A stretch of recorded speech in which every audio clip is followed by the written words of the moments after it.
Hi everyone. Welcome to Azad Revenge Stories channel. I stared at the 10.5 million in my account. It cost me years of sleepless nights and working until my hands went numb. Instead of celebrating, I called my family and told them I was bankrupt. 4 days later, their chilling reactions proved they only loved me when my wallet was open. By the end of this, none of them could pretend they did not know what hit them. My name is Lucy Martin. I am 36 years old and living in Charlotte, North Carolina. I built an enterprise human resources software company called Threadline Systems from absolute scratch. I missed holidays and slept under my desk more times than I could count. Today, that chapter finally closed. The screen of my laptop illuminated the quiet darkness of my home office. I sat there completely paralyzed as I stared at the bank portal. The wire transfer had cleared. The acquisition by the corporate giant Iron Grid Technologies was finalized. The balance staring back at me was $10,500,000. It did not look real. The text spelling out the massive deposit felt like a glitch. I pressed my hands into my eyes and looked again. The numbers remained unchanged. A massive, suffocating weight I had carried for years evaporated, leaving me dizzy and breathless. I wanted to cry. The tears prickling my eyes were a chaotic mix of exhaustion and a fiery sense of vindication. My family had always viewed my ambitions with pity and annoyance. Seeing me as a workaholic throwing my youth away on a pipe dream, I reached toward my phone resting on the mahogany desk. I needed to call my mother and my younger brother. I wanted to hear the exact moment their condescension shattered against the cold, hard reality of a massive financial exit. My fingers barely brushed the cold metal casing of the phone before another hand clamped down over mine. It was a firm grip. I looked up and saw my husband, Ryan Hale, standing beside my chair. He had been watching me from the doorway. I expected a hug or for him to grab the champagne we had been chilling for 3 days. I expected a loud cheer. Instead, his face was a mask of solemn concentration. He did not say congratulations. He did not smile. He just kept his hand firmly planted over mine, trapping the phone against the wood of the desk. "Do not tell them yet," he said quietly. His voice carried a heavy weight that immediately sliced through my euphoric haze. I blinked up at him, feeling deeply confused. "What are you talking about?" I asked, my voice raspy. The wire cleared, Ryan. "The money is sitting right there. It is over. We won. I just want to tell my mother. I want them to know we finally made it to the finish line." Ryan let out a measured breath. He pulled a chair over and sat down right next to me, forcing direct eye contact. "I know you do, Lucy. I know exactly how much you crave that validation from them. That I want you to stop and think for one single minute before you make that call. Think about the pattern." I bristled immediately, pulling my hand away. "What pattern are you talking about?" "Every time your mother or brother calls, what is the tone of the conversation?" he asked, leaning forward. "When was the last time they called just to ask if you were sleeping enough? When was the last time they invited us to dinner without sliding a veiled request across the table right around dessert? They are intensely warm and incredibly present right up until the very moment you write the check or sign the guarantee for whatever temporary loan they desperately need. Then they vanished completely until the next emergency strikes." Anger flared in my chest, hot and sharp. "You are being entirely too cynical." I snapped back at him. "Yes, they have asked for financial help in the past. We are family. That is what families do when things get tough. They are just a little self-absorbed sometimes. They are thoughtless, not mercenary. You make them sound like parasites." Ryan did not flinch or raise his voice. He just watched me with those steady, perceptive eyes. "I am not trying to be cruel to you, Lucy. I am trying to protect you. You just secured enough wealth to change the trajectory of our lives forever. If you call them right now and announce you are wealthy, they will throw you an absolute parade. They will tell you how proud they are and how they always believed in your vision. But you will never truly know if they are cheering for you or cheering for the human cash machine you just became." I glared at him, the pure joy of the moment rapidly souring into a bitter heavy pit in my stomach. "So what is your grand plan then?" "I just lie to them forever and hide the money." "No," he said softly. "You test them. You call your mother and you tell her the deal fell through at the last second. You tell her Threadline systems collapsed under mounting debt and you had to file for personal bankruptcy. You tell her you are completely broke. I stared at him in horrified silence. The suggestion felt completely insane. It was manipulative and dark and went against every instinct I possessed. I cannot do that, I whispered, shaking my head. If they are just thoughtless like you claim, Ryan continued, his tone unwavering, then they will rally around you in your darkest hour. They will offer a couch to sleep on or a hot meal. But if I am right, their reaction in the next 72 hours will tell you everything you ever need to know about whether they love Lucy, the person, or Lucy, the open wallet. The silence in the room stretched out thick and suffocating. I desperately wanted to scream at him to get out and let me have my hard-earned moment of triumph. I wanted to prove him wrong with absolute certainty. But as I sat there glaring at his calm demeanor, an ugly, insidious seed of doubt began to take root deep in my mind. Unbidden memories started flashing behind my eyes. I remembered the panicked late-night call from my brother demanding immediate cash to avoid eviction while he was simultaneously posting pictures from a very expensive lounge on social media. I remembered my mother entirely forgetting my birthday, but remembering to ask me to cover her premium auto insurance renewal the very next morning. The memories stacked up, creating a suffocating tower of evidence I had spent years meticulously ignoring. I looked down at the phone sitting on the desk. The burning urge to call and brag had completely died. The screen of the laptop was still glowing with the massive bank balance, but the numbers suddenly looked less like a glorious reward and more like a massive glowing target painted directly on my back. "Fine," I muttered, my voice sounding completely hollow. "You want proof. I will give you your proof, but I'm not calling them right now." Ryan stood up, giving my shoulder a gentle, reassuring squeeze before stepping back into the shadows of the hallway to give me space. I did not reach for the phone. Instead, I shifted my gaze back to the laptop monitor. I opened a new browser tab and typed in the administrative credentials for the legacy accounting system we used at Threadline. The interface loaded with a sluggishness that used to infuriate me. But tonight, I barely noticed. I bypassed the revenue projections and navigated straight into the raw financial ledger. I set the filter parameters to meticulously capture the last 5 years of data. I typed in my mother's maiden name, my brother's name, and the names of their respective shell companies. I hit the enter key. The database churned for a few long seconds before a list of transactions that scrolled down far past the bottom of the screen. I started clicking through the attached invoices, the wire transfer receipts, and the hastily written email approvals I had sent at 2 in the morning while desperate to get back to my actual work. Line by line, column by column, the terrible truth began to materialize in stark, undeniable black and white. There were no emotional interpretations to be found here. There were only concrete dates and massive dollar amounts. I spent the next 2 hours digging relentlessly through the digital archives. The deeper I went into the records, the colder my blood ran. The sheer volume of capital that had bled out of my company and my personal accounts under the guise of temporary family emergencies was absolutely staggering. I saw the exact patterns Ryan had pointed out rendered in irrefutable data points. I saw the immediate radio silence that followed every single cleared check. I saw the fabricated expenses and the manipulated narratives they had fed me over the years.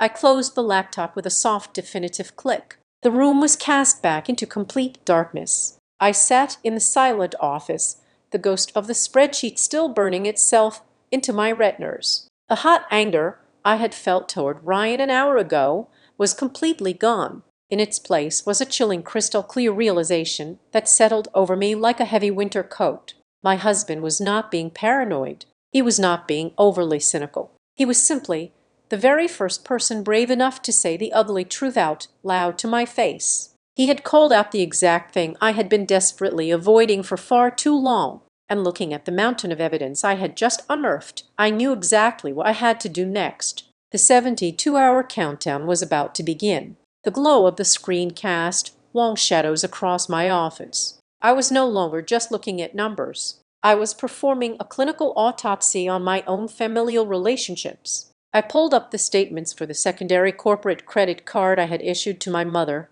Diane Mercer. The explicit agreement when I handed her that plastic was that it existed solely for medical emergencies. She was getting older, and I wanted to ensure a sudden hospital visit or a massive prescription cost would never cause her panic. I filtered the spreadsheet by merchant category. There were no copays. There were no pharmacy charges. Instead, line after line detailed exorbitant charges at a luxury wellness retreat in Sedona. There were multiple debits for hot stone massages, eucalyptus body wraps, and premium facial treatments. I cross-referenced the dates with her social media history. She had told me she needed a week of quiet rest for her severe migraines. She had used my emergency medical fund to fly business class to a resort and drink champagne by a heated infinity pool. The audacity of labeling a five-star vacation as a medical necessity made my blood run absolutely cold. I felt a physical ache in my jaw from clenching my teeth. I closed the tab for Diane and opened the file labeled for my younger brother, Travis Mercer. A year and a half ago, he had come to me practically in tears, begging for a capital injection to expand his personal training studio. He pitched it as a do-or-die moment for his business, claiming he would lose his entire client base if he did not upgrade his facility immediately. I approved the wire transfer because I fiercely believed in his dream. Now, staring at the categorized expense reports he was legally obligated to upload, the truth of his expansion was laid bare. Not a single dollar went toward new weights, cardio machines, or hiring additional trainers. He had blown the entire sum on custom-imported Italian leather sectionals for what he called a very important person recovery lounge. Worse, a massive chunk of the capital was used as a down payment on a top-of-the-line luxury sport utility vehicle. He registered the imported truck under his business name to secure the tax write-off, all while draining my personal liquidity to fund his flashy image. He was driving around town projecting massive success entirely funded by my sweat. Then there was my sister-in-law, Brooke Mercer. I navigated to the vendor payment portal and typed in her consulting firm name. For 2 solid years, my company had paid Brooke a generous monthly retainer for what she designated as brand strategy and market positioning. I opened the company's shared cloud drive and searched for any document, presentation, or spreadsheet authored by her. The search results came back completely empty. I dug into the legacy communication channels and email servers. There was absolutely nothing. She had never delivered a single piece of actual work. She attended a few preliminary video calls, offered vague buzzwords about synergy and aesthetic alignment, and then happily cashed a massive check every single 30 days. I had essentially been paying her a hefty salary simply for existing in my brother's life and calling herself a consultant. My chest tightened as I moved to the final and perhaps most infuriating folder. My stepfather, Glenn Mercer. He was a man who prided himself on his traditional values and financial prudence. Yet, he was the one who had cornered me during a family dinner to co-sign a bridge loan. He claimed he needed temporary leverage to renovate a dilapidated lakefront boathouse he had purchased on a whim. He looked me dead in the eye and swore on his honor he would clear the debt in exactly 6 months once his seasonal dividends paid out. I pulled up the secure banking portal and checked the status of that specific loan guarantee. The principal balance had not decreased by a single fraction of a cent. It had been hanging over my credit profile for 3 long years. He was making the absolute bare minimum interest payments just to keep the bank from calling me directly, using my pristine credit score as a permanent shield for his reckless real estate hobby. Each row of data was a surgical strike against my naive loyalty. I leaned back in my chair and let the sheer scale of the deception wash over me. Whenever I had gently inquired about repayment timelines over the past few years, they had expertly turned the tables. They deployed soft voices and calculated guilt trips, telling me how difficult the economy was or how much pressure they were under. If I pressed even slightly harder, I was immediately branded as the ruthless corporate machine who cared more about accounting ledgers than her own flesh and blood. They made me feel deeply selfish for simply wanting my own hard-earned money returned. They weaponized the concept of family to ensure I never closed the vault. But they had made one fatal miscalculation.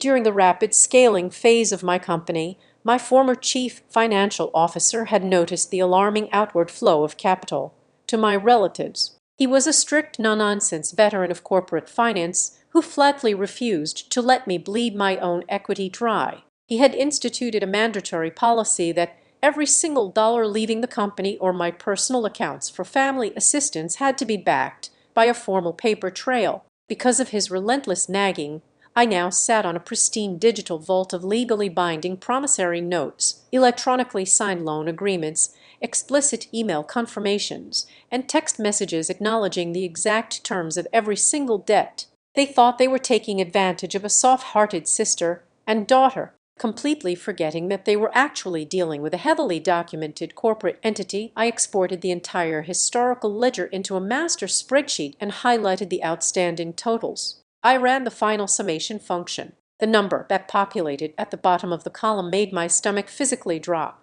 The collective amount of unreturned capital was staggering. It was more than enough to purchase a beautiful second home in the mountains outright. It was enough to seed a robust private investment fund that could generate passive income for decades. They had siphoned off a small fortune drop by drop, crisis by manufactured crisis, smile by deceitful smile. The financial loss was sickening, but the emotional betrayal was a completely different level of pure agony. I vividly remembered the exact periods when these transactions occurred. During the time Travis was out shopping for luxury vehicles and Diane was getting pampered in Sedona. I was locked in a windowless conference room fighting for survival. I was working 70 to 80 hours every single week. I was missing meals, losing sleep, and fighting off absolute physical and mental burnout to keep my company afloat and my employees paid. I was sacrificing my health and my youth to build something real. Meanwhile, my family was standing on the sidelines criticizing me for being entirely too obsessed with money,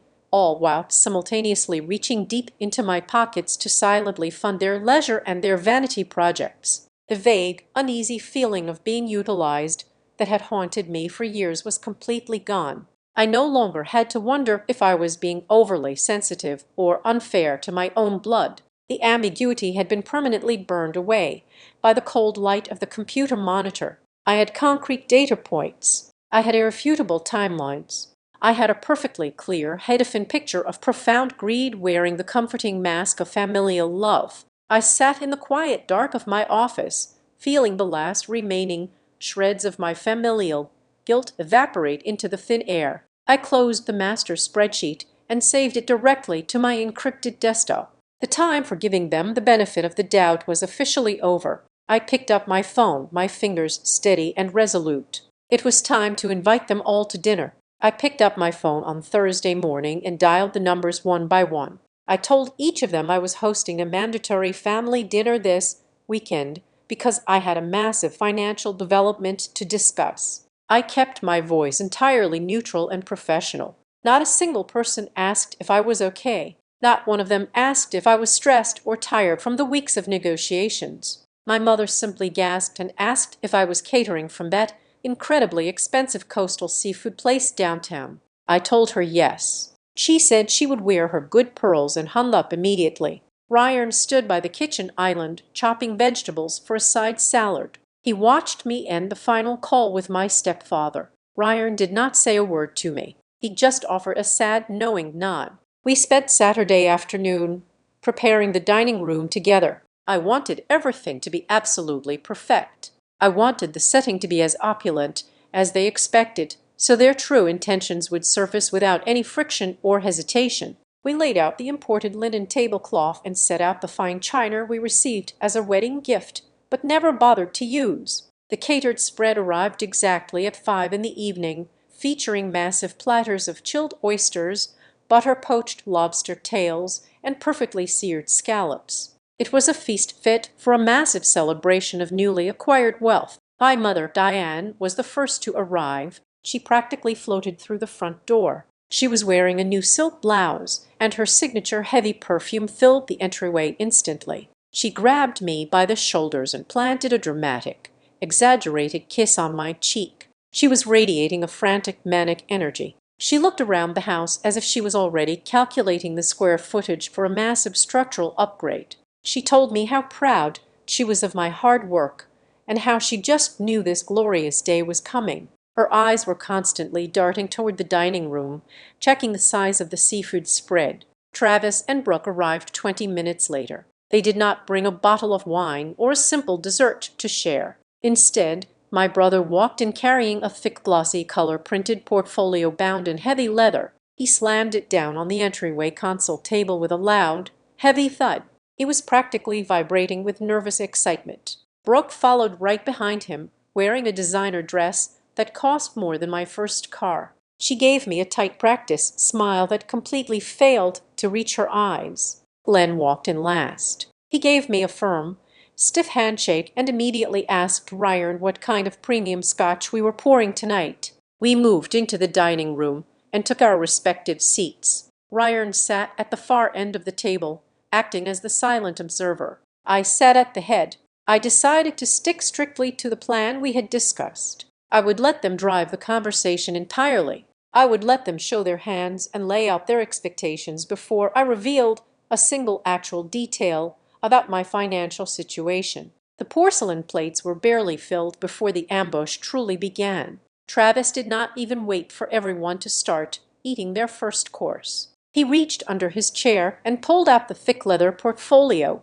He slid it directly across the polished wood table until it hit the base of my water glass. He leaned forward, resting his elbows heavily on the table. He told me he had found the absolute perfect real estate opportunity. It was an abandoned industrial warehouse district on the edge of the city limits. He wanted to gut the entire block and build a hybrid luxury wellness club and a high-end evening lounge. He used complicated corporate words like vertical integration and demographic capture to sound legitimate. He spoke rapidly and waved his silver fork around for dramatic emphasis. He told me the municipal zoning was already approved, and all he needed was a massive injection of first-round capital by the end of this current month to secure the anchor property. He looked at me with hungry, desperate eyes and casually mentioned a figure in the low seven figures, as if he was asking me to pass the black pepper. Before I could even process the sheer breathtaking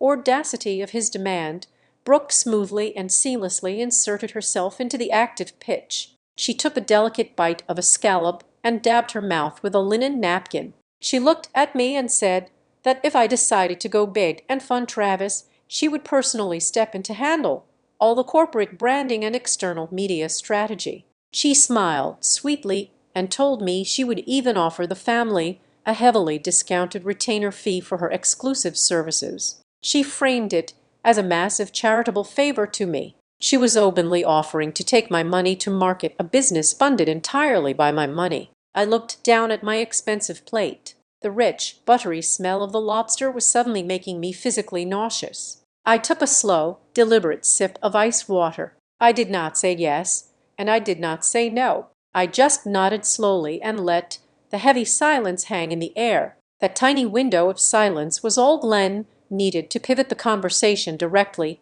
to his own personal agenda. He cleared his throat loudly while swirling the expensive scotch in his crystal glass. He completely dismissed my brother and his wellness lounge idea with a quick flick of his hand. He looked directly at me and shifted into his authoritative patriarch voice. He announced that he had been closely monitoring the luxury real estate market up north near the mountains. He found a massive sprawling lakefront estate that was significantly underpriced due to a highly motivated seller. He told the entire table that right now was the critical moment for the family to secure tangible physical assets to preserve multigenerational wealth. He spoke about the massive estate as if it was a collective democratic family decision. He talked about where we would park the new boats and which master bedrooms would belong to which family members during the upcoming summer holidays. He never explicitly asked me for the money. He simply operated under the ironclad unspoken assumption that my incoming capital was the sole engine that would purchase this multi-million-dollar vacation compound. He looked at me and told me he needed a firm binding commitment by Tuesday morning so he could instruct his broker to lock in the escrow account. The absolute pinnacle of the evening came right as the empty dinner plates were being cleared away. Diane had been sitting quietly absorbing all the competing aggressive pitches from her husband and her son. She suddenly clapped her hands together sharply. She smiled, a bright, terrifying smile that showed all her teeth. She announced to the room that we were all thinking entirely too small. She looked around the table and declared that it was officially time to establish a formal family office. She had been reading various magazine articles about how ultra-wealthy families pool their resources together to manage vast investments, handle philanthropic giving, and minimize heavy tax burdens. She looked directly at me and said that my financial success was a divine blessing for the entire bloodline. She proposed setting up a corporate structure where my incoming millions would be professionally managed but democratically distributed among us all. She envisioned a system where she and Glenn and Travis would all sit on a formal board of directors making executive decisions on how to allocate the funds I had spent years of my life bleeding and suffering to earn. She spoke with absolute breathless conviction. She honestly believed that the moment the funds hit my bank account, they magically transformed into communal family property waiting for her royal distribution. I sat completely frozen at the head of the table. The dining room was buzzing with an electric, chaotic energy. My brother was arguing loudly with my stepfather about liquid asset allocation versus long-term real estate holds. My mother was loudly dreaming about hiring a full-time wealth manager who would report directly to her personal phone. My sister-in-law was typing furiously on her mobile device, likely already drafting a premature press release for her imaginary new branding contract. I looked down the long table at Ryan. He was staring back at me from the opposite end. His expression was completely blank, but his eyes held a profound, devastating sorrow for me. He was watching my heartbreak in real time. I looked around at the people who shared my exact blood. We had been sitting at this table for nearly 2 hours. We had consumed thousands of dollars worth of premium seafood and rare liquor. They had pitched imaginary businesses, demanded luxury vacation homes, and attempted to legally restructure my entire financial existence to benefit themselves. And in all that time, through all those elaborate presentations and aggressive, entitled demands, not a single one of them had stopped to ask me a single personal question. No one asked how the grueling final days of the corporate acquisition went. No one asked how I felt now that the relentless, crushing pressure of running my company was finally over. No one asked what my personal dreams were or what I wanted to do with my own life now that I was finally financially free. I was not a daughter in this room. I was not a sister. I was not even a human being to them anymore. I was simply the host of a mandatory funding round. I was a living human bank vault, and they were just loudly arguing over who got to punch in the access code first. The noise in the room reached a fever pitch as Travis started aggressively defending his projected profit margins to Glenn. The air in the dining room felt incredibly thin and hard to breathe. The sickening realization coated my throat like thick, heavy ash. Everything Ryan had warned me about was playing out in spectacular, horrific detail right in front of my face. The trap was fully set. The greedy audience was perfectly primed. It was finally time to drop the match and burn it all down. I pushed my chair back from the head of the table. The wooden legs scraped loudly against the hardwood floor. The sudden sharp noise cut through the chaotic overlapping pitches and demands. Travis stopped mid-sentence. Brooke lowered her phone. Glenn set his crystal glass down. Diane looked at me with an expectant, hungry gleam in her eyes. They all thought this was the exact moment I was going to open the floodgates. They thought I was standing up to give a grand speech about family legacy and officially hand over the keys to the vault. I placed my palms flat against the smooth surface of the dining table. I took a slow, deep breath, pulling the air into my lungs until they physically itched. I looked at each of their faces, committing their eager expressions to memory. "There is no family office," I said. My voice was completely flat and devoid of any emotion. "There is no luxury compound by the lake. There is no seed money for the wellness lounge. There are no branding contracts." A hungry gleam in my mother's eyes flickered and died. A deep collective frown rippled across the table. They stared at me in profound confusion. The acquisition deal with the buyers fell apart at the absolute last minute. I continued, forcing the fabricated words out of my mouth. The final audit revealed critical structural liabilities. Threadline systems collapsed entirely under the weight of accelerated corporate debt. The company is completely gone. The buyers walked away. The bank called in the operational loans. I have absolutely nothing left. I am filing for immediate personal bankruptcy. The silence that slammed into the dining room was absolute and suffocating. It was not the kind of silence born from shock or deep empathetic grief. It was the heavy, terrifying silence of a massive vacuum sucking all the oxygen out of an enclosed space. No one gasped. No one covered their mouth in horror. No one jumped up from their chair to rush over and wrap their arms around me. The air grew instantly frigid. I watched the collective realization wash over them. I watched the imaginary millions they had just spent the last 2 hours dividing up evaporate into thin air. They were mourning the sudden violent death of their own unearned wealth. Travis was the very first person to break the heavy silence. His face twisted into a mask of pure panicked frustration. He did not ask how I was feeling. He did not ask if I was going to lose my house or how I was going to feed myself. "Are you telling me the capital injection from my project is completely off the table?" he demanded. His voice was loud and entirely devoid of any sibling affection. He leaned forward aggressively. "You promised me you would look at my portfolio. I have contractors waiting for a deposit by Monday morning. You cannot just pull the rug out from under me like this. What exactly am I supposed to tell my real estate broker?" "I just told you I'm facing complete financial ruin," I replied softly. "I am drowning in debt, and you are asking me about your contractors." Before he could snap back at me, my mother abruptly shifted in her chair. The color had completely drained from Diane's face, leaving her skin an unhealthy ashen gray. Her hands were shaking visibly. She did not reach out to comfort her ruined daughter. Instead, her manicured fingers dove frantically into her expensive designer purse. She dug around until she pulled out her leather wallet. She flipped it open and yanked out the corporate supplementary credit card I had given her. She stared down at the small piece of plastic as if it had suddenly turned into a venomous snake. "Is this card going to be declined?"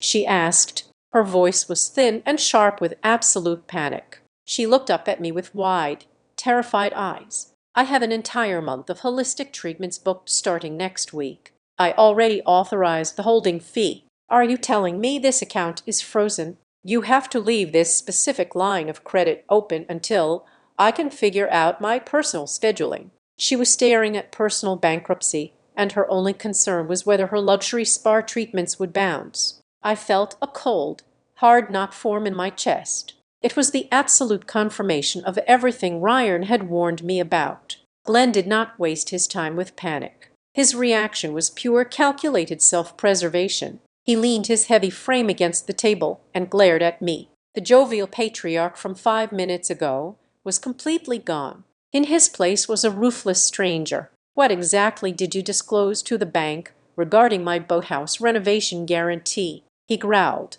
His voice was low and menacing. His eyes narrowed into tight slits. "You listen to me very carefully. You are not going to drag my pristine credit profile down into your pathetic sinking ship. You need to call the loan officer first thing tomorrow morning and legally sever my name from your catastrophic mess. I am not paying a single dime for your corporate incompetence." I looked at the man who had asked me to risk my own financial security to fund his weekend hobby. "You promised you would pay that loan off 2 years ago," I reminded him quietly. "Now you are calling me incompetent."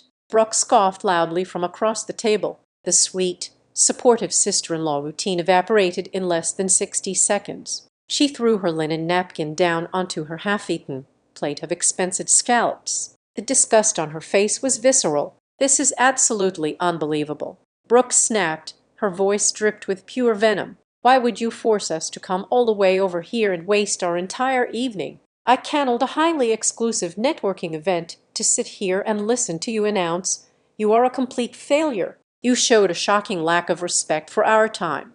You should have just sent a brief email instead of staging this dramatic little pity party." I let my shoulders slump forward, intentionally projecting an image of total, utter defeat. I looked around the table, letting my voice crack slightly. "I really do not know what I'm going to do," I whispered, looking directly into my mother's eyes. The lawyers are talking about asset seizure. The banks might take the house by the end of the month. I do not even know how I'm going to buy groceries or keep the lights on for the next few weeks. I am so incredibly scared. I threw the bait out into the open water. I gave them one final golden opportunity to step up and act like a real family. I waited for someone to offer a guest bedroom. I waited for someone to offer a small temporary loan. I waited for a single word of basic human comfort. The silence returned, but this time it was hostile. They looked at me as if I had just announced I was carrying a highly contagious disease. They physically recoiled in their chairs. Diane aggressively shoved the useless corporate card back into her purse and snapped the golden clasp shut. The sharp metallic click echoed in the quiet room. She stood up abruptly, smoothing down the front of her expensive silk blouse. "Well, you are an adult," Diane said coldly, looking down her nose at me. "You made your bed, and now you have to lie in it. And let me make one thing absolutely perfectly clear to you right now. Under no circumstances are you allowed to use my home address for any of your legal correspondence. I will not have debt collectors or repo men knocking on my front door because you failed to manage your little software business. Do you understand me? Keep your toxic financial mess entirely away from my property." Travis was already standing up, grabbing his thick leather portfolio off the table. He did not even look at me. He just muttered something under his breath about having to make emergency calls to find real investors. Brooke linked her arm through his, her face locked in a tight scowl. Glenn finished the last drop of his premium scotch and set the empty glass down hard. "We are leaving," Glenn announced to the room. Less than 10 minutes had passed since I uttered the word bankruptcy. In less than 600 seconds, my entire family had completely shed their loving, supportive disguises. They did not linger to offer condolences. They practically sprinted toward the front door as if they were fleeing a burning building. They did not say goodbye. They did not look back. The heavy oak front door slammed shut, vibrating the walls of the hallway. The sudden quiet of the house was deafening. I sat completely motionless at the head of the long table. The air still smelled heavily of my mother's perfume and the rich, buttery seafood. I looked down at the expensive feast they had happily devoured, using the very money they now despised me for losing. Ryan walked slowly from his end of the table and stood behind my chair. He gently rested his hands on my shoulders. His touch was the only genuine warmth I had felt all evening. I did not cry. There were no tears left to shed for these people. The painful, agonizing uncertainty I had carried for years was permanently gone. They had shown me exactly who they were with brutal, devastating clarity. The trap had worked perfectly. They thought they had just escaped a sinking ship. They had absolutely no idea that they had just locked themselves entirely out of the most secure vault they would ever encounter. 2 mornings passed since the disastrous dinner. 48 hours of complete and utter silence from the people who shared my blood. No phone calls checking on my mental state. No text messages offering a warm meal. Just a profound echoing absence. I woke up on Tuesday with a hollow feeling in my chest. Ryan was already awake, sitting at the kitchen island with a cup of black coffee. I told him I needed to run an experiment. I needed to execute one final stress test on my family just to ensure there was absolutely no room for doubt or future guilt. I was not going to ask for thousands. I was not going to demand they repay the massive loans they owed me. I was going to ask for the bare minimum of human decency. I drove across town to the premium fitness center my brother Travis operated. I parked my modest sedan a few spaces away from the imported luxury sport utility vehicle he had purchased using my diverted business capital. The truck was gleaming under the mid-morning sun. I walked through the sleek glass double doors into the reception area. The space smelled of expensive eucalyptus and fresh rubber. Travis was standing near the front reception desk reviewing a printed schedule. He looked up and saw me. His entire posture instantly stiffened. The welcoming smile he reserved for paying clients vanished entirely, replaced by a defensive and irritated scowl. I walked over to him, keeping my voice low and completely stripped of any demands. I told him the bankruptcy proceedings were moving much faster than anticipated, and the bank had placed a temporary freeze on all my personal checking accounts. I explained that Ryan and I were facing immediate eviction from our home. I asked him a very simple question. I asked if we could throw a couple of sleeping bags in the empty storage studio located directly above his main workout floor just for one single week while we figured out our next legal steps. Travis did not even pause to consider the logistics. He did not ask if we had anywhere else to go or if we had money for food. He crossed his arms over his chest, pushing his shoulders back aggressively. He looked around the lobby, as if my very presence was somehow repelling his wealthy clientele. He told me absolutely not. He lowered his voice into a harsh, aggressive whisper. He said he was running a high-end wellness brand built entirely on the concept of manifestation and absolute success. He looked me dead in the eye and said he simply could not afford to have my failure energy lingering inside his building and polluting the mindset of his staff. He called my hypothetical financial ruin a toxic aura that he refused to let cross his threshold. I swallowed the hard lump of absolute disgust rising in my throat. I nodded slowly, accepting his brutal rejection without a single argument. I decided to lower the bar even further to see how deep the cruelty went. I asked him if Ryan could at least park our car overnight in the dark alley behind the gym for a few days so it would not get repossessed from our driveway by the aggressive debt collectors. It was a request that would cost him zero effort. Travis shook his head aggressively. He claimed his commercial lease agreement was incredibly strict regarding overnight vehicles. He spun a ridiculous lie about security patrols and liability insurance, completely ignoring the fact that he routinely let his friends park their luxury cars back there after late-night parties. He was entirely unwilling to offer me a patch of dirty asphalt. He turned his back on me and walked away toward the heavy-weight room without saying goodbye, abandoning his destitute sister in the middle of his pristine lobby. I walked back out to my car. The rejection stung, but it was a very clean and clinical pain. I started the engine and drove directly toward the affluent suburban neighborhood where my mother Diane and my stepfather Glenn lived. The drive took exactly 45 minutes. I pulled up to their immaculate two-story colonial house. The front lawn was perfectly manicured. The flower beds were blooming with expensive seasonal arrangements. I walked up the paved brick pathway and rang the polished brass doorbell. Diane answered the door. She was wearing a plush cashmere sweater and holding a delicate porcelain teacup. The moment she saw me standing on her porch, her face hardened into a mask of pure annoyance. She did not open the heavy screen door to let me inside. She kept the wire barrier securely between us as if poverty was an airborne disease she might catch. I did not waste time with small talk. I kept my posture defeated and my voice perfectly pathetic. I told her the power company was threatening to shut off the electricity at our house by tomorrow afternoon. I asked her if she could possibly loan me exactly $600 just to clear the immediate utility bill. I promised her with absolute sincerity that Ryan would repay her the entire amount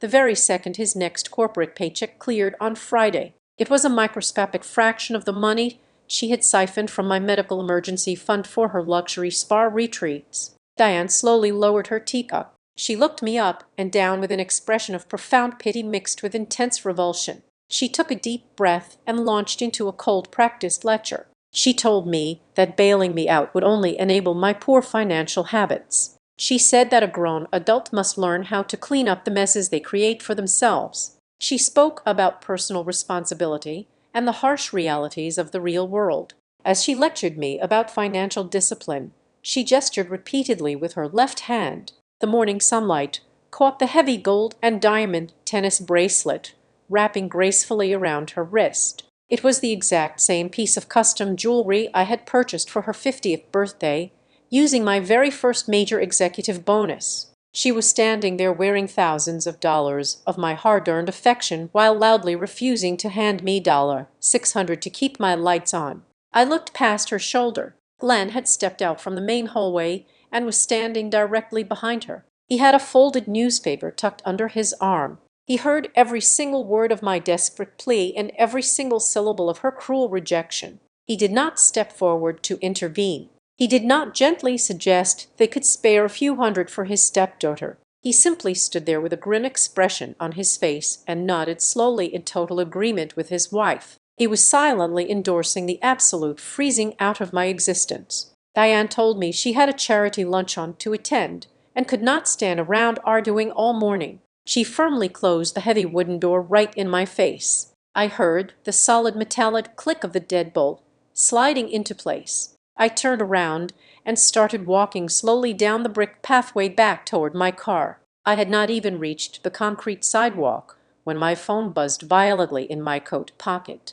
I pulled it out and looked at the illuminated screen. It was a notification from the family group chat.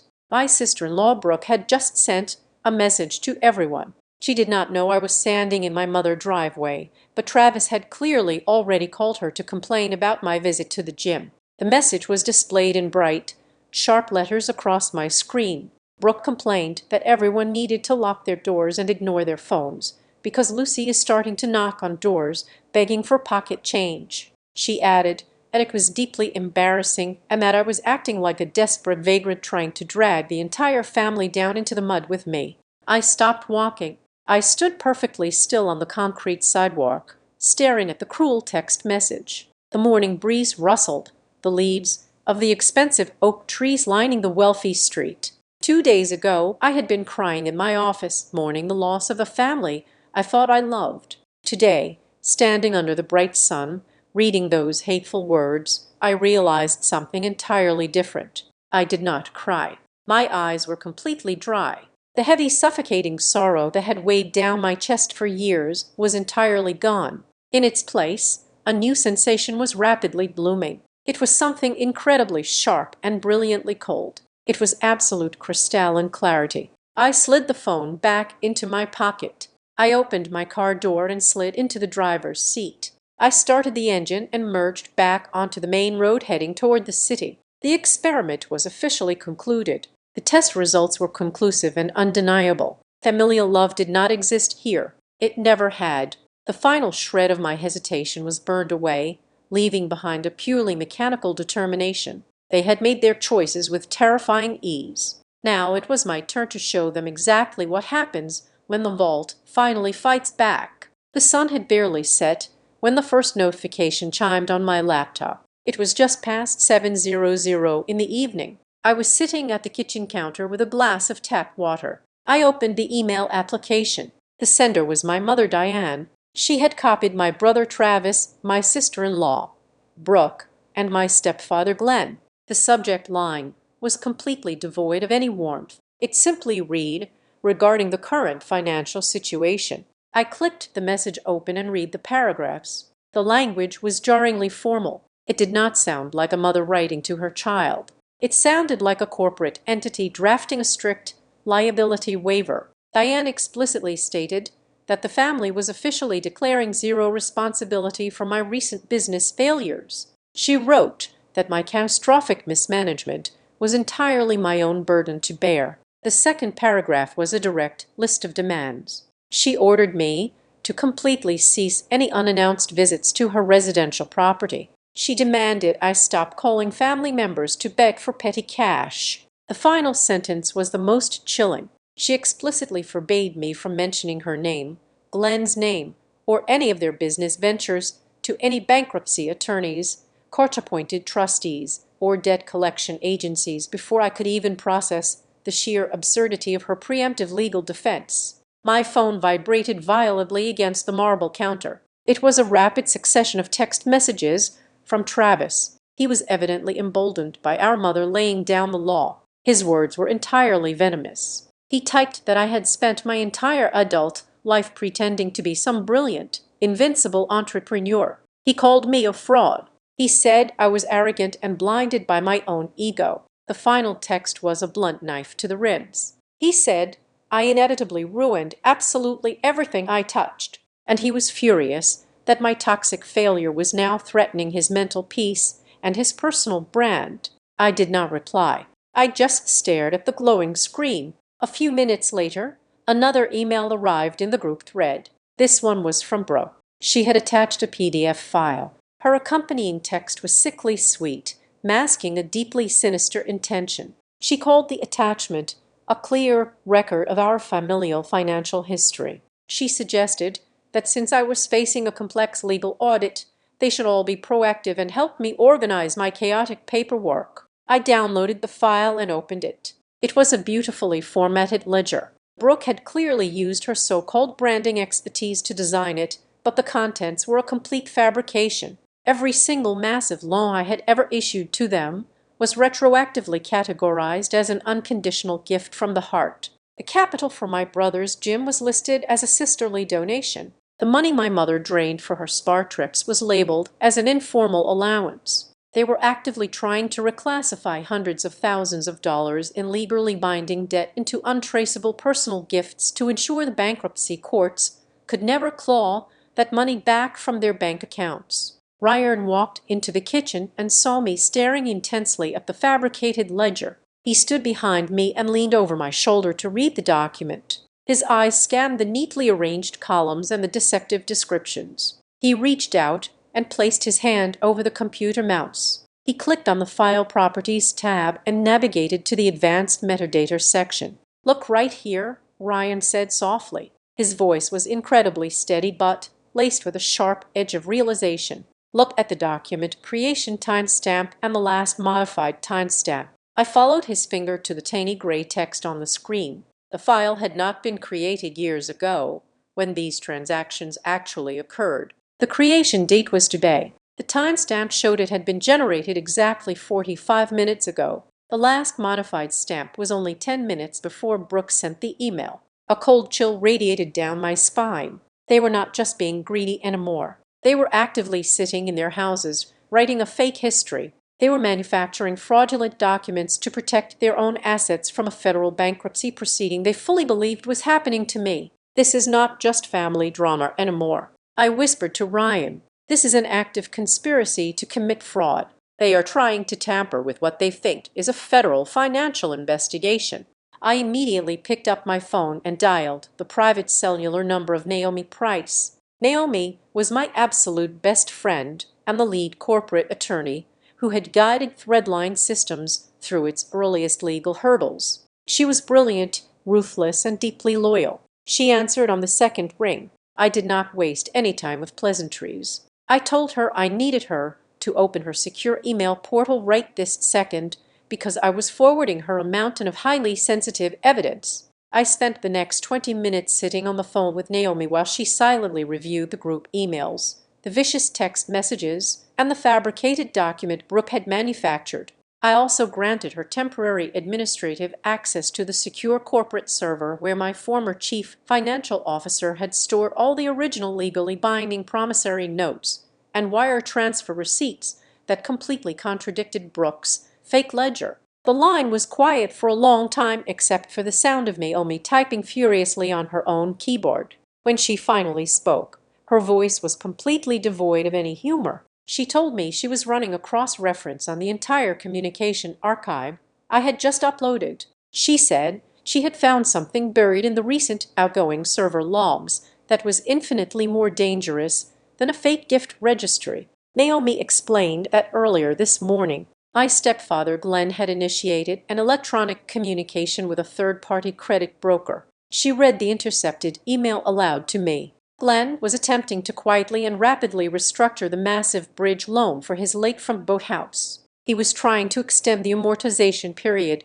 and lower the monthly payments to protect his own liquidity before my supposed bankruptcy dragged the loan into default. But that was not the terrifying part. The terrifying part was the attachment Glenn had included in his email to the broker. Naomi opened the file and described it to me in vivid detail. It was a digital scan of my physical signature. Glenn had lifted my signature from an old, entirely unrelated tax document from 3 years ago. He had cropped it, enhanced the contrast, and attached it to the new restructuring application to make it look as though I had officially authorized the new loan terms as the primary guarantor. He committed identity theft, Naomi said flatly. The words hung in the empty kitchen like a physical weight. He used a forged signature to attempt to manipulate a high-value commercial loan. That is not a misunderstanding. That is not a greedy family member stretching the truth. That is a massive felony. If he submits that final packet to the underwriting department, he crosses a legal threshold that carries mandatory prison time.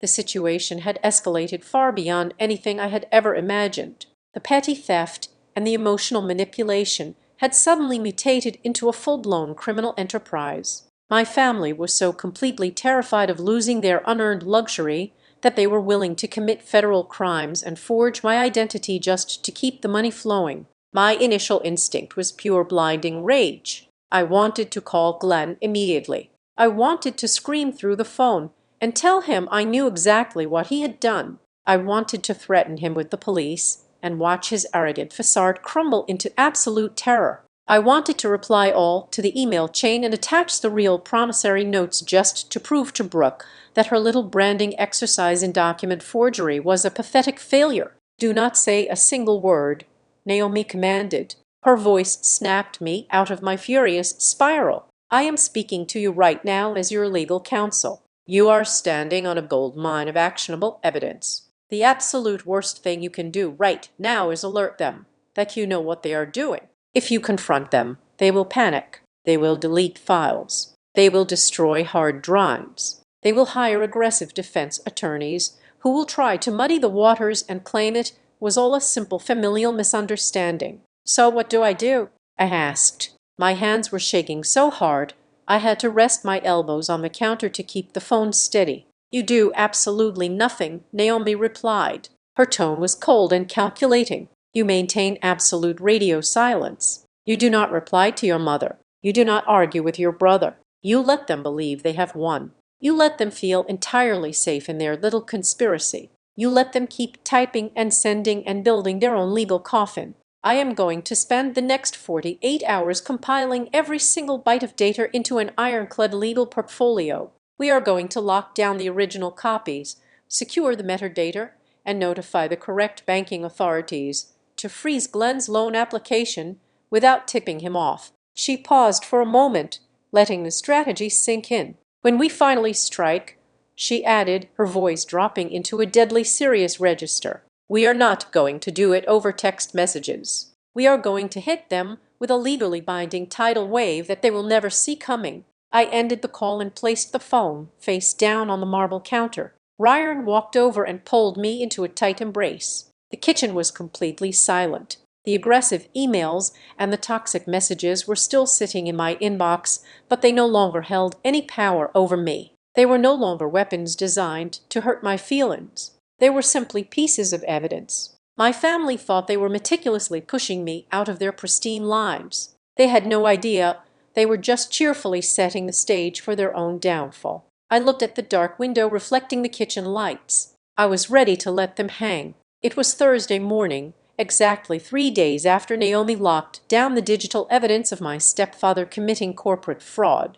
The silence from my blood relatives remained completely unbroken. They were entirely convinced I was drowning in a sea of insurmountable debt. They felt secure in their cruel decision to sever all ties and leave me to drown. But Thursday was the scheduled publication date for the premier regional business magazine. Weeks prior to the disastrous family dinner, I had sat down for an exclusive and lengthy interview with their lead financial journalist. We discussed the grueling early years of Threadline Systems. I told the reporter about the freezing cold rented room where I wrote the initial software code, the years of eating cheap noodles, and the relentless drive required to survive in a ruthless industry. The magazine editors decided to make my story their massive cover feature. At exactly 8 in the morning, the digital edition went live across all major news syndicates. The physical copies hit the newsstands shortly after. The headline was printed in bold, undeniable lettering. It announced that a local female founder had successfully sold her tech startup to Iron Grid Technologies for a staggering $10,500,000. Directly beneath that massive number was a high-resolution photograph of me sitting at a polished mahogany conference table, smiling brightly as I signed the final acquisition documents. The trap I had set finally snapped shut. I was sitting in my living room with Ryan when the shockwave hit. My cellular phone had been resting quietly on the coffee table for nearly a week. Suddenly, the screen illuminated. A text message alert chimed loudly. Then another. Then a voicemail notification popped up. Within 30 minutes, the device began to vibrate so violently it actually rattled against the glass surface of the table. It was a chaotic, relentless symphony of digital panic. The very same people who had treated me like a highly contagious disease just 72 hours ago were now desperately trying to break down my digital door. I picked up the device and watched the notifications cascade down the glowing screen. I did not feel a single ounce of joy or validation. I only felt a cold, sharp sense of vindictive satisfaction. The absolute sheer hypocrisy unfolding before my eyes was magnificent to witness. The first massive barrage of messages came from my mother, Diane. Just a few days prior, she had slammed her heavy front door in my face, refusing to lend me a few hundred to keep my electricity running and explicitly banning me from using her address for my imaginary bankruptcy filings. Now, her tone had undergone a miraculous and sickening transformation. She sent a massive block of text claiming she had been completely beside herself with worry. She wrote that she had not slept a single wink all week because her heart was aching for her precious daughter. The lies were so thick they were almost comical. She actually had the audacity to claim that she had spent the entire previous afternoon cleaning and preparing the upstairs guest bedroom so I could move in whenever I needed a safe haven. She painted herself as the ultimate supportive matriarch, entirely erasing the memory of her standing on her porch, wearing the expensive jewelry I bought her, while coldly telling me to suffer the consequences of my own actions before I could even finish reading her fabricated maternal devotion. A voicemail transcript on my screen. It was from my brother Travis, the man who had aggressively banished me from his fitness center because my failure energy would ruin his wealthy aesthetic, was now leaving me a breathless, chuckling voice message. He cleared his throat and adopted his best enthusiastic coach voice. He told me that I had completely misunderstood his previous harsh reactions. He claimed all the venomous things he had texted me about being a toxic fraud were actually just his unique brand of tough love. He spun a ridiculous narrative that he was purposefully being cruel to motivate me, to force me to stand up and fight back against the bank. He said that siblings occasionally butt heads when tensions run high, but blood is always thicker than water.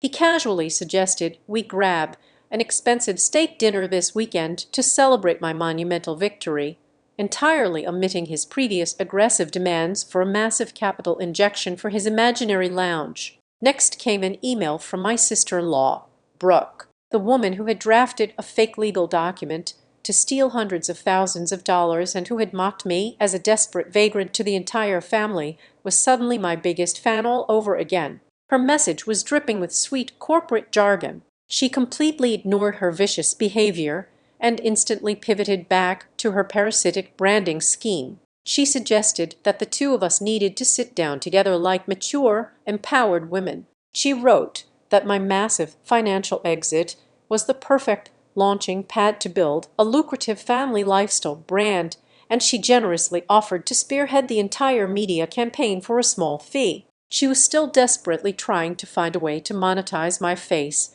in my bank account. Finally, a message arrived from Glenn. My stepfather did not lower himself to making pathetic emotional excuses like the others. He did not offer a single word of apology for his brutal behavior at the dinner, nor did he mention his cowardly attempt to forge my signature on his commercial loan documents. His email was meticulously polite, entirely sterile, and raried of calculated self-preservation. He formally requested that the entire family convene for a private summit this coming Sunday. He stated that in light of the new financial developments reported by the press, it would be highly prudent for us to sit down and restructure our old financial commitments in a manner that would be mutually beneficial for all parties involved. He was trying to hit the reset button before I realized the depth of his impending legal jeopardy. I sat back against the sofa cushions and let the device fall silent in my hands. The sheer volume of backpedaling was exhausting to process. They honestly believed that a few sweet words and some shallow excuses would instantly erase the profound cruelty they had inflicted upon me. They thought my lifelong desperate need for their approval would forever blind me to their transparent greed. They were completely wrong. I did not reply to a single message. I did not answer a single incoming phone call. I simply opened the settings menu and toggled the device into absolute silent mode. I walked over to my home office and booted up my heavy laser printer. I spent the next hour taking meticulous screenshots of every single text message, every single call log, and every single email they had frantically sent me that morning. The printer hummed rhythmically, spitting out page after page of warm, loving, hypocritical lines. I took these fresh sheets of paper and added them to the massive, heavily documented legal doss I had already prepared for each of them. I placed the thick folders into a secure leather briefcase. I was scheduled to meet Naomi at her downtown law firm in exactly 2 hours. My family was currently sitting in their respective homes, staring at their phones, eagerly waiting for me to accept their apologies and welcome them back into my life. They thought their sudden change of tone was the magic key that would unlock my $10,500,000. They had absolutely no idea that while they were busy drafting their pathetic excuses, I was meticulously and permanently changing all the locks. They had taken my generosity for granted for the absolute last time. The emotional tests were officially over. It was time to initiate the legal strike. I sat across from Naomi in her corner office on the 40th floor of her downtown firm. The panoramic view of the city skyline was spectacular, but my attention was entirely focused on the thick stacks of legal paper resting on her massive oak desk. I was completely done with crying. I was done waiting for apologies that would never come. The emotional turmoil of the past few weeks had burned away, leaving a cold and highly calculated resolve. We were not going to scream or throw things. We were going to dismantle their entitled existence piece by piece, using the most ruthless and perfectly legal weapon available to us. We were going to use paper. Naomi pushed the first folder across the desk. It belonged to my mother, Diane. Inside was a formal notice of immediate termination for every single supplementary credit card, every shared bank account, and every financial authorization I had ever foolishly granted her. We did not send a polite text message. Naomi dispatched the notices via certified courier directly to her front door. The letters legally revoked her access to my funds and mandated the immediate return of the physical plastic cards. If she attempted to run those numbers at her luxury spa resorts ever again, the transactions would instantly decline and trigger a fraud alert. I signed the bottom of the termination notice with a steady hand.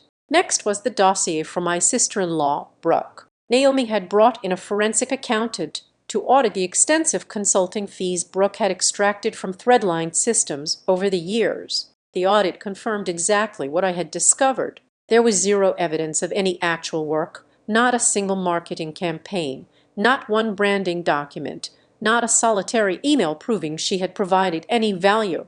Naomi drafted a brutal demand letter. It compiled every single suspicious invoice and legally reclassified them as unearned wages obtained under false pretenses. The letter demanded a full structured repayment. It included a very quiet but terrifying clause stating that failure to comply would result in the entire file being handed over for civil litigation and a potential tax fraud investigation. Then we moved to Glenn. My stepfather thought he was brilliant when he tried to forge my signature to restructure the massive loan for his lakefront boathouse. He thought he could outsmart the system. Naomi was 10 steps ahead of him. She had drafted a formal legal injunction completely removing my name from all pending or active guarantees associated with him. Furthermore, Naomi had already contacted the commercial credit broker he had emailed. She informed their fraud department that the signature on Glenn's application was a digital forgery and that I was formally contesting the document.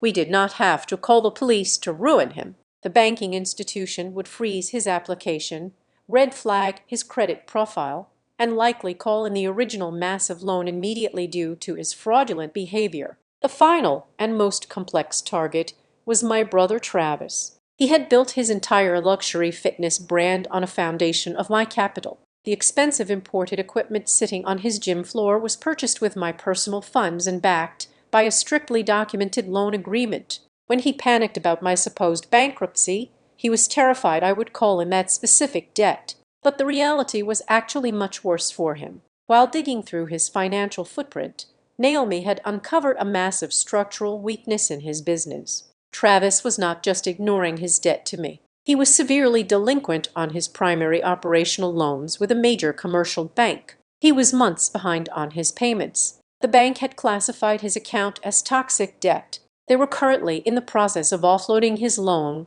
portfolio on the secondary debt market for a fraction of its original value just to clear it off their books. Naomi looked at me and asked if I wanted to simply seize his gym equipment and let the commercial bank tear the rest of his business apart. I looked out the massive window at the city below. I thought about the way he had banished me from his pristine lobby because my failure energy would ruin his vibe. I decided that simply watching him fail was not enough. I wanted to hold absolute power over his corporate survival. I instructed Naomi to form an anonymous limited liability company. We named the shell corporation Alder Row Capital. I used a microscopic fraction of the $10,500,000 I had just acquired from the high-end Grid Technologies buyout to fund the new entity acting through a third-party corporate broker. Alder Row Capital swooped into the secondary debt market and legally purchased my brother's delinquent loan portfolio entirely in cash.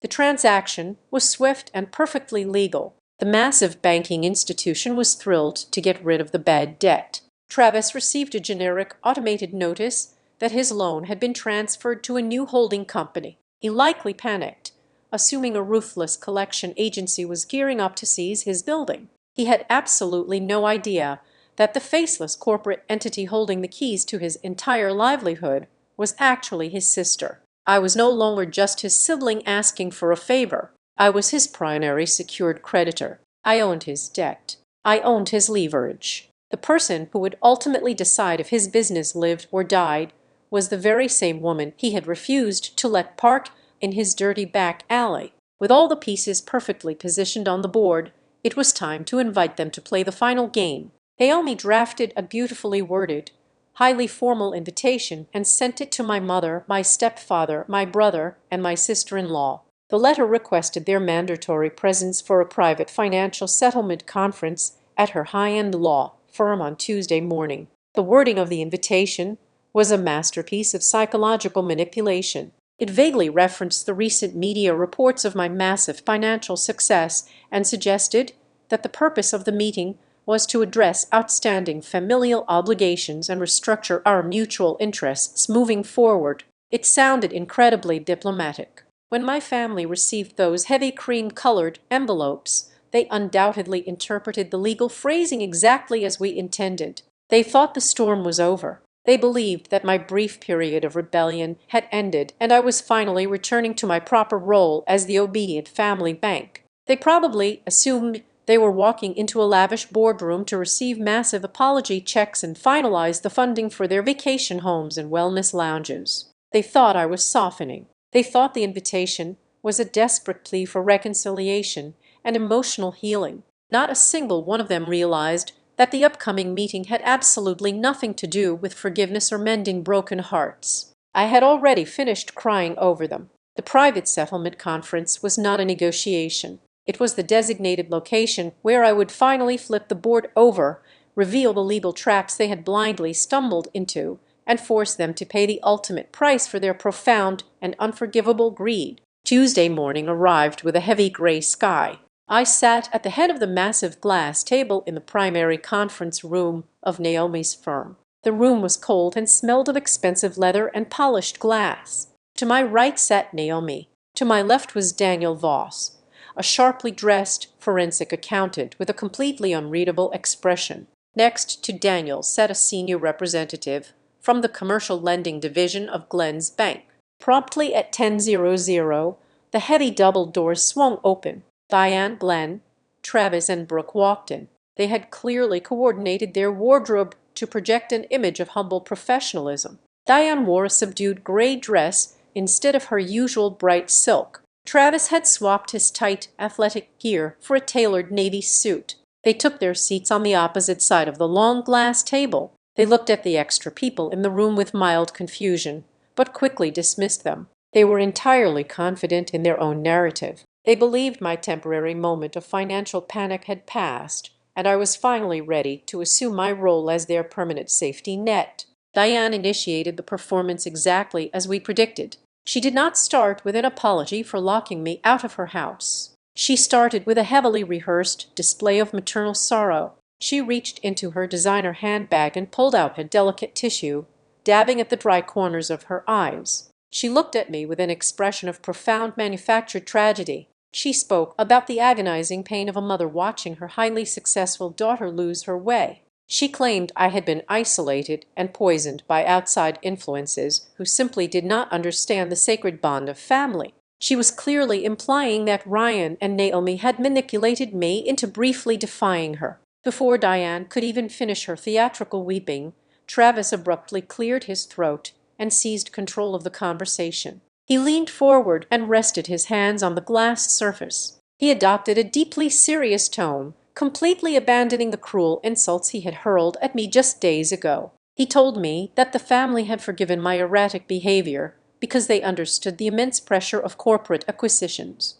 Then he smoothly transitioned to his actual agenda. He stated that his premium fitness studio was facing temporary liquidity issues due to macroeconomic factors. He looked me dead in the eye and requested that I immediately restructure his debt and provide a massive injection of capital to protect the honor and the legacy of the family name. Brooke seamlessly followed her husband's pitch. She slid a thick, glossy presentation folder across the table toward me. She smiled a warm, practiced smile. She announced that she was officially dropping her previous consulting fees because she wanted to offer me something infinitely more valuable. Her new proposal was a comprehensive strategy to make me the central figurehead of a massive lifestyle brand built entirely around my newly acquired wealth. She painted a picture of international speaking tours and branded merchandise, casually mentioning that she would manage the entire global operation for a very reasonable percentage of the gross revenue.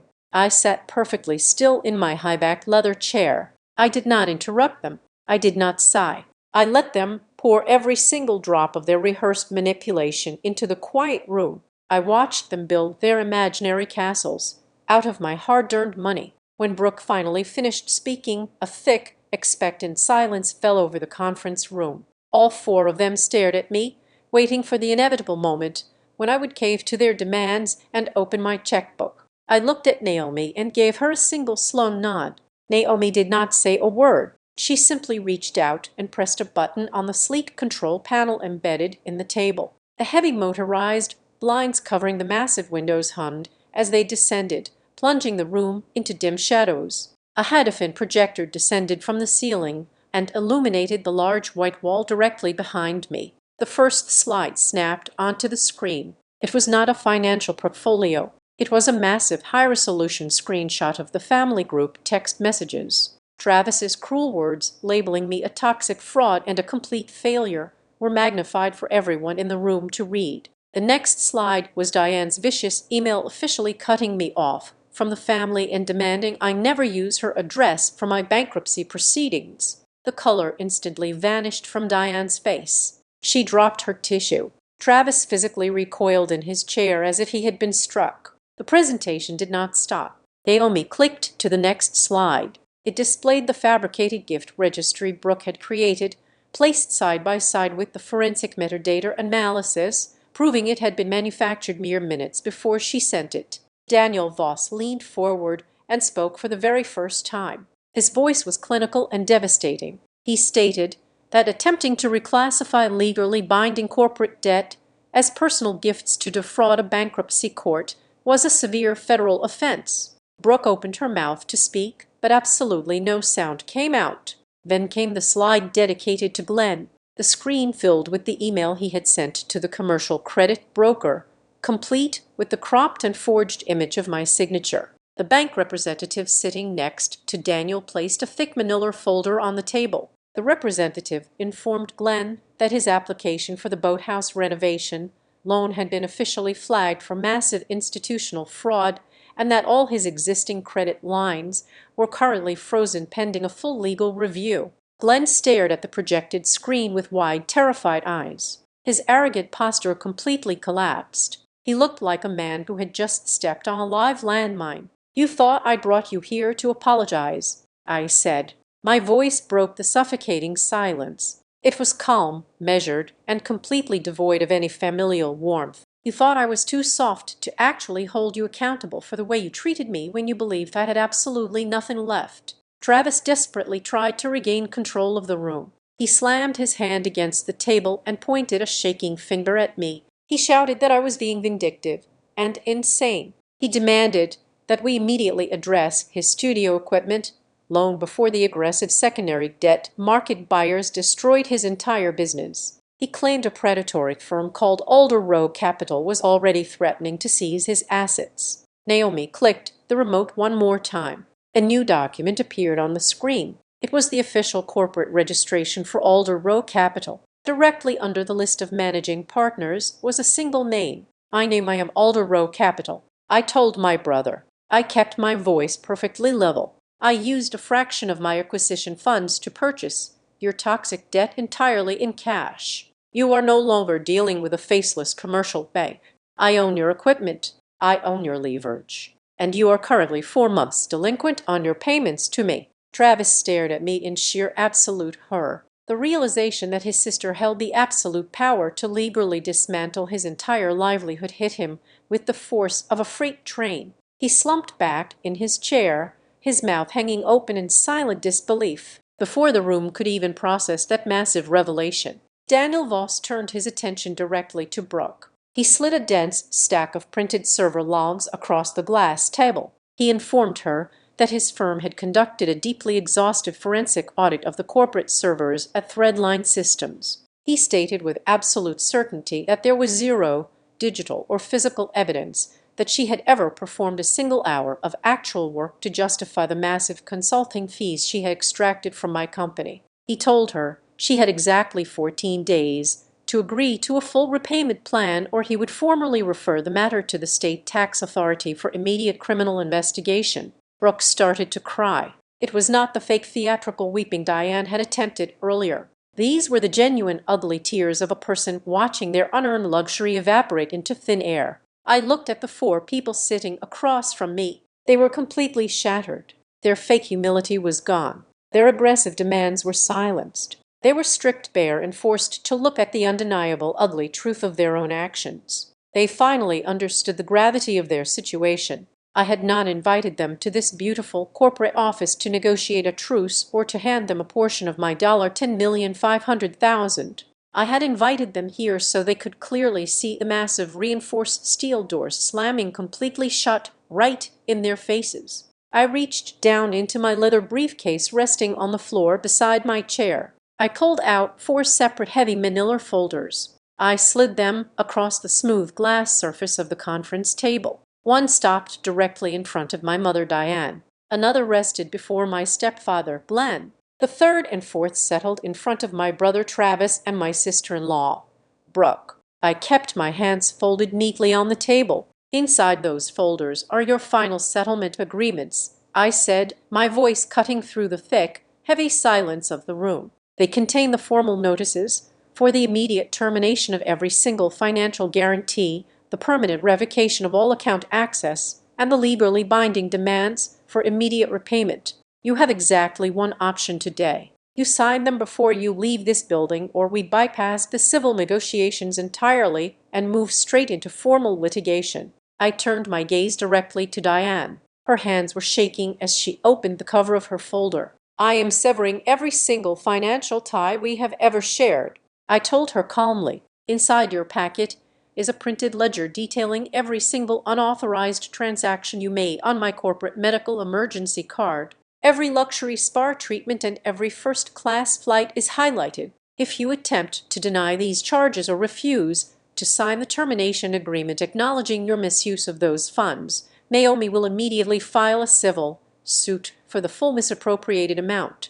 Diane gasped loudly, clutching the lapels of her gray dress. I did not give her a second to formulate an excuse. I shifted my attention to Glenn. "Your folder contains a permanent cease and desist order," I stated, staring down the man who had tried to steal my identity. "You will never again attempt to use my signature, past or present, to leverage any commercial or personal loans. If you or your broker make one single additional attempt to attach my name to your lakefront property debt, Naomi will immediately forward the entire forged digital packet to the federal authorities for a criminal fraud investigation. You are completely on your own with the bank." Glenn swallowed hard, his face pale and sweating. He looked down at his paperwork as if it were highly radioactive. I looked across the table at Brooke. She was still wiping genuine tears from her face. "Your packet outlines a very strict and non-negotiable repayment schedule. I told her you will return every single dollar of the consulting fees you extracted from Threadline Systems over the last 2 years. The dates and the exact installments are clearly defined. If you miss a single payment, my forensic accountant will submit his entire findings to the Revenue Service and initiate a formal restitution lawsuit with a demand for a full tax audit of your personal finances." Finally, I turned to Travis. My brother was staring at the older Row Capital documents with a look of pure, unadulterated panic. "Your situation is the most straightforward," I said. "I own the debt on your fitness studio equipment. Your folder contains a new ironclad repayment contract under my holding company. You will sign it right now and agree to the accelerated payment schedule, or I will instruct my legal team to initiate the standard collateral seizure process outlined in your original default terms. I will have moving trucks at your facility by tomorrow morning to strip the building down to the bare concrete." The sheer weight of the absolute consequences finally shattered their composed facades. The room erupted into absolute chaos. Diane broke down into loud, wailing sobs. She slammed her hands on the table, calling me a cruel and heartless daughter who had entirely forgotten where she came from. Travis jumped to his feet, kicking his chair back so hard it crashed into the wall behind him. He slammed his fist down on the glass, shouting that I was systematically destroying our family out of pure spite. Brooke pointed a trembling finger at Naomi, screaming that this ruthless corporate lawyer had brainwashed me and poisoned my mind against my own flesh and blood. The noise was deafening. They were throwing every emotional manipulation tactic they had left in their arsenal. They played the victims. They played the martyrs. And they demanded sympathy. I did not raise my voice. I did not yell back. I simply sat there and watched them thrash against the unbreakable legal cage I had built around them. I waited until they ran out of breath. When the shouting finally died down into heavy panting and angry glares, I leaned forward. I looked at each of them, letting the absolute cold truth ring out in the quiet room. "Not a single one of you panicked when you thought I had lost absolutely everything," I said softly. The words hung in the air, sharp and devastating. "When I sat at my dining room table and told you I was entirely bankrupt, facing eviction and terrified for my future, you did not shed a single tear. You did not offer a single dollar. You sprinted out the door to protect yourselves. You are not panicking right now because our family is falling apart. You are only panicking because you just realized you can no longer use me." The truth of that statement hit them like a physical blow. Travis slowly lowered himself back into his upright chair. Diane stopped her theatrical sobbing and stared at the floor. Brooke looked away, entirely unable to meet my eyes. Glenn remained completely silent, entirely defeated. I stood up from my high-backed leather chair. I picked up my favorite heavy silver pen. I leaned over the table and signed my final authorized signature onto the master copy of the settlement agreements. I placed the pen down with a soft, definitive click. "I am not taking away your homes," I told them, my voice carrying a calm final certainty. "I am not taking away your meals, and I am not taking away your honor. I am simply terminating my obligation to pay for all of those things. From this exact second forward, you will fund your own lives." I did not wait to see if they picked up their pens to sign the documents. I did not need to. Naomi and Daniel would remain in the room to oversee the final legal execution. I turned my back on the people who shared my blood. I walked toward the heavy double doors. Ryan was waiting for me there. He reached out and took my hand. His grip was warm and solid and incredibly safe. We walked out of the conference room together. As I stepped into the carpeted hallway, I heard the faint, desperate voices of my mother and my brother calling my name, trying to offer belated hollow apologies that were years too late. I did not turn around. I simply kept walking. The heavy mahogany doors swung shut behind us with a loud, solid thud, permanently sealing them inside a room with the massive bills they had created for themselves. In the months that followed that final meeting, I did not spend my time wallowing in the loss of my family. I took a significant portion of the $10,500,000 from the corporate acquisition and established a comprehensive private support fund. I dedicated it entirely to the loyal former employees of Threadline Systems who had worked the grueling late-night hours right alongside me. I ensured they received the massive bonuses and the financial security they actually deserved. Ryan and I sold our house in the city and purchased a beautiful, quiet property tucked deep in the wooded hills, far away from the noise and the toxic demands of my past.